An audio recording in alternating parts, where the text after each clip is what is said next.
अमीन ओड्राई का सांचा सुनते हैं। उन्वान है पेट का दर्द। एक मारूफ समाजी तंजीम का भूख के खिलाफ जंग के उन्वान के तहत सेमिनार जारी था। मुकर्ररीन पुरजोश तकारीर कर रहे थे। पूरा ऑडिटोरियम तालियों से गूंज रहा था कि एक खस्ता हाल शख्स ऑडिटोरियम में दाखिल हुआ, जिसे देखकर पहले कुछ शोर सा मचा, फिर खामोशी छा गई। इतने में इंतजामिया के एक मेंबर ने सख्त लहजे में उससे कहा, तुम यहाँ क्या लेने आए हो? उस शख्स ने एक नजर हॉल पर डाली, बैठे हुए खुश लिबास लोगों की जानिब देखा और खौफजदा से लहजे में कहा, क्या यहाँ सस्ता आटा मिल जाएगा? आइए नाहिद गुल का एक खूबसूरत अफसाना सुनते हैं। उन्वान है मालकाना हुकूक। आफाक की शादी न होने का सबब किराए का घर था। जाती घर के इंतजार में आफाक की उम्र 45 हो चुकी थी। अब वो इस पोजीशन में था कि किस्तों पर छोटा सा घर खरीदे, जिसका बयाना 10,000 रुपए तय हुआ। मुकर्ररा दिन जब वो ऑफिस न पहुंचा तो प्रॉपर्टी डीलर ने आफाक को फोन किया। हेलो आफाक साहब, 1 महीना होने को आया, आप अभी तक बयाने की रकम देकर नहीं आए।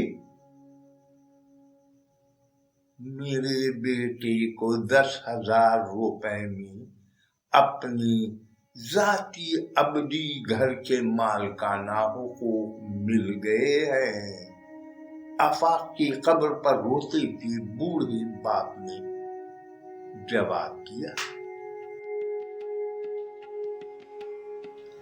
सैयद मोहम्मद नेमतुल्लाह का अफसाना सुनते हैं। उन्वान है लेन देन। चौराहे पर एक जवान भिखारन अपने शीरखार बच्चे को सीने से लगाकर दूध पिला रही थी, जबकि दूसरी तरफ एक अधेड़ उम्र शख्स जो शक्ल सूरत से नीम पागल नजर आ रहा था, किसी शिकारी परिंदे की तरह नोच खाने वाली नजरों से उसे घूर रहा था। उस शख्स की इस हरकत को देखकर उसी जगह फलों का ठेला लगाने वाला एक फल फरोश ने एतराज जताया, सरेआम ओछी हरकत करते हुए तुम्हें शर्म नहीं आती? नहीं, बिल्कुल नहीं, मैं क्यों शर्म करूं? मैं तो ये समझने की कोशिश कर रहा हूं कि जब भी वो अपने बच्चे को दूध पिलाने के लिए सीने से लगाती तो भीख देने वालों की तादाद बढ़ क्यों जाती है? अगला अफसाना एक जरूर सुने, मिस ना करें। मोहम्मद जफर हुसैन का अफसाना सुनते हैं। नेक परवीन। कितनी बार समझाया है कि किचन का काम समेट कर सबके साथ दस्तरखान पर बैठ जाया करो। अब खाओ जी बचा हुआ सालन और ठंडी रोटियां।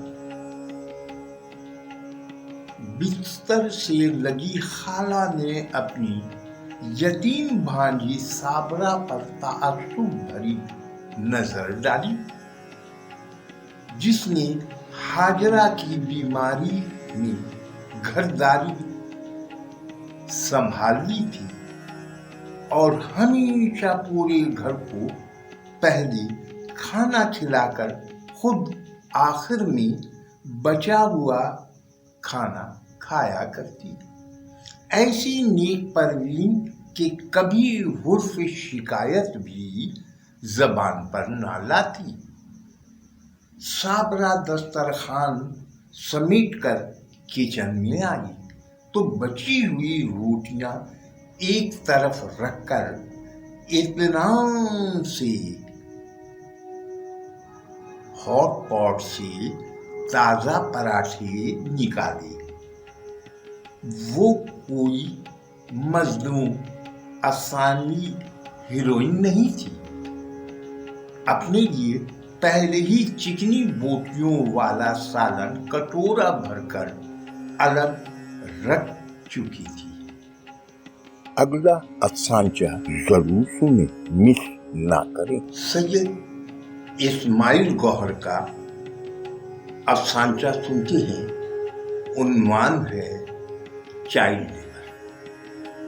بیوہ سلیمن کا 12 سالہ بیٹا راجو جو چائے خانے پر کام کرتا تھا، وہ خود بھی کالونی کے صاحب لوگوں کے گھروں میں برتن مانجتی تھی۔ ایک دن مقامی NGO کے کارکنوں نے چائے خانے پر چائلڈ لیبر کروانے کا الزام لگا کر چائے خانے کے مالک کو جیل اور راجو کو ریمانڈ ہوم بھجوا دیا۔ بیوہ سلیمن اپنی فریاد لے کر علاقے کے لیڈر کے پاس پہنچی۔ یہاں جشن کا سما تھا۔ چوکیدار نے سلیمن کو بتایا کہ صاحب کے 12 سالہ بیٹے کو ایک سیریل میں کام کرنے پر بیسٹ آرٹسٹ کا ایوارڈ ملا ہے۔ ان پڑھ سلیمن کے سمجھ میں نہیں آیا کہ چائلڈ لیبر اور چائلڈ اسٹار میں کیا فرق ہے۔ منیر احمد راشد کا افسانچہ سنتے ہیں۔ عنوان ہے مدد۔ ریستوران میں 200 روپے ٹپ اور رکشے والے سے 50 روپے کے لیے بحث، بات سمجھ میں نہیں آئی۔ دوست نے مومن سے کہا، کیا ہم نے کم پیسے دیے؟ نہیں، مناسب تھے، لیکن زیادہ دے دیتے غریب کی مدد ہو جاتی۔